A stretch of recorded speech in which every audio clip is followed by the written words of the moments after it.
And for the next 10 minutes, I'll be talking to you about the explosion that's happening in the industry because of the AI revolution, the way loads in data centers have changed, and how it's going to affect the industry, and how can Vertiv help you scale up your data center infrastructure to meet the workloads of the future. Okay, so AI as a subject is how old is AI as a subject? How many years old is the subject called AI? Any guesses? 1999, okay, so that's around for 30 years, okay, 25 years.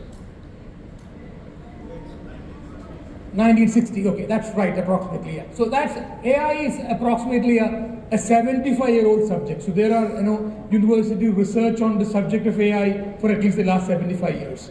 But AI is now like, it's a ubiquitous thing, everybody's talking about it, and it's like smartphones they've been there for 20 years. But the advent of iPhone, the launch of iPhone is when people came to know about something called smartphones. Otherwise, there have been smartphones before that. So similar things with AI, ChatGPT. So iPhone moment of AI is ChatGPT. That is around September, October 2022. That's when AI became known to everybody, okay? So that's the potential of the technology, what it can do, how it can do productivity, and it's going to change everything from machine learning, to deep learning, to robotics, to healthcare, and it's going to touch every industry. So that's what the big revolution is going to be. So AI is a broad discipline which is about large language models, natural language processing and all that. So we have limited time, so I'll not go through all of this. So the simulation of human intelligence in machines. So generative AI is the hot topics of AI right now, and everybody here are all from the CIO field and the IT field, so I don't need to talk about this. So there are two types of loads, the training load and the inference load. So the training load is what is going to be, it requires 80% of game. And how is it changed? So all the banks, the leading banks in the world are all talking about AI right now, and financial institutions are the biggest adopters of AI. So JP Morgan, American Express, Bloomberg, Deutsche Bank, they're all big adopters, and there are some Indian banks also who are adopters of AI, and we saw some from the banking industry here some time back. So the big change in the game is a move from CPU to GPUs. So GPUs as a thing has been existing for long. The gaming industry, people who have been in the gaming industry know that for the last 25, 30 years. GPUs for the gaming industry has been there. But that getting into computing is what is changing the game. So CPUs GPUs can do parallel processing. Okay, so it's like multiple small chips. So just in the latest NVIDIA Blackwell GPU, one Blackwell GPU, it's got thousands of transistors. Can anybody guess the number of transistors on the recently in March 2024 launched Blackwell GPU of NVIDIA?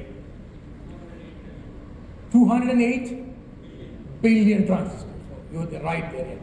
208 billion transistors on one GPU. Okay, so the Grace Blackwell GPU platform just got 8 number of GPUs in one box. Okay, so just one GPU is going to be 1200 watts. That's the power that one GPU is going to use. It's called the TDP, the thermal density of power. This was not a subject of interest to any of the CIOs earlier, because the IT and the facility used to be two different wings in the company. But then the advent of AI, the way power loads and heat loads and TDP is increasing per rack, which means that you will have the IT and infrastructure, the blur that was there earlier is now is much lesser right now, because we will talk about it a little bit later on as to how is it changing the game. So most racks are actually right now, if you go to any data center, most racks are in this range of 1 kilowatt rack to around 20 kilowatts. So 75% of the current load in data centers is in the range of around less than 20 kilowatt. Completely changing. from what is around 4 to 6 to 10 kilowatt, it's going upwards of 120 kilowatts, and that's most IT managers are aware of it right now. So this is what some survey that we did with some of our agencies, and they said that around 60% of them think that it is going to hit them. So the current rack loads, which are in the range of 6 to 10 kilowatt, even lesser, is going to get upwards, not in just one go, but over a period of time for in the next 5 to 7 years, they will get upwards of 50 to 60 to 100 plus kilowatt per hour, per rack. So this is the way the rack density is growing in terms of the IT load. So in the range of all around the range of around less than 10 kilowatt, but what we are seeing is hyperscale colo cloud service providers who are right now in terms of the rack load density is in the range of 8 to 10 kilowatt is going upwards to around 3x. So they will be in this range of upwards of 25 to 27 kilowatt per rack. Whereas the co-location service providers in the range of 4 to 6 or 3 to 4, 2 to 3 kilowatt per rack is actually going to 5.3x, upwards of around 15 kilowatt per rack. And enterprises which are in the range of maybe 2 to 3 to 4 kilowatt per rack is getting into the range of 5x, which means they will be by 2029. And these are all charts that we made with an agency called Omdia around 6 months ago, but this is also completely changing. So every 6 months when we refresh with agencies like Deloro and Omdia and others, we're seeing that new challenges for us. So in terms of the wideness of the racks, so we need to have wider racks, and then we need to have taller racks, we need to have higher ampere powerage, and of course IT gear. So each of the server that you know about, NVIDIA, each server is in the range of $300K to $400K per server.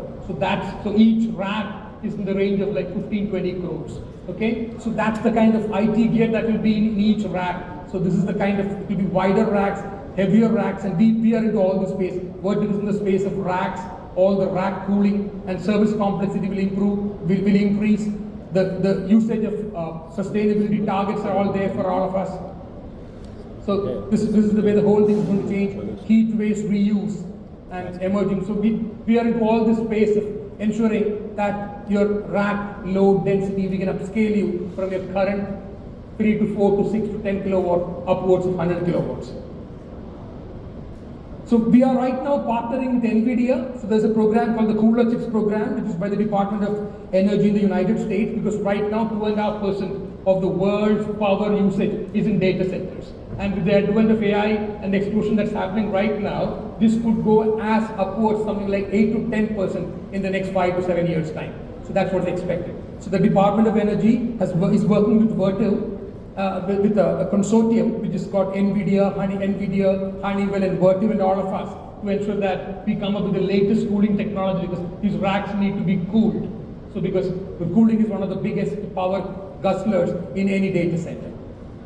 So this is what when the global GB200 Blackwell platform, the Grace Blackwell platform, was launched by Jensen Huang, who is the NVIDIA's president and CEO. This was what he showed on the screen in San Jose, and this CDU. So this is a Vertiv product. So this architecture, that means that NVIDIA will be giving chips and the entire cooling system for that. This is provided by Vertiv, and we are a partner with NVIDIA, and we provide what is known as the coolant distribution unit and also the entire secondary fluid network, wherein the liquid will actually go to the chip, take out the heat like sweat, the vapor, and it will be recirculated back. So it is not about air cooling anymore. As rack densities increase upwards of 45 kilowatts, we will need to go to liquid cooling, and that's what we play into.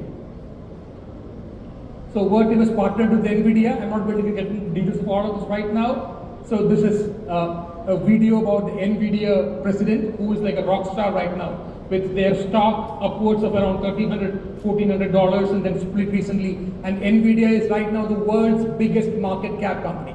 It is just upwards of $3 trillion. So they've just around 2 days ago overtaken Microsoft. A week ago, they overtook Apple. So just in the last 6 months, NVIDIA is today the biggest market cap company in the world, upwards of $3 trillion. And this is Jensen Huang talking about our partnership.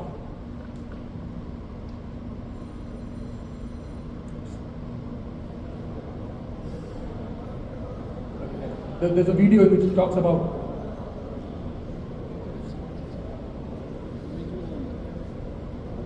Okay, so this is one of the last slides. So as rack densities go higher, from low density to medium to high density to extreme high density, 80 kilowatt, we've got solutions to ensure that we can power and cool these racks. It's important.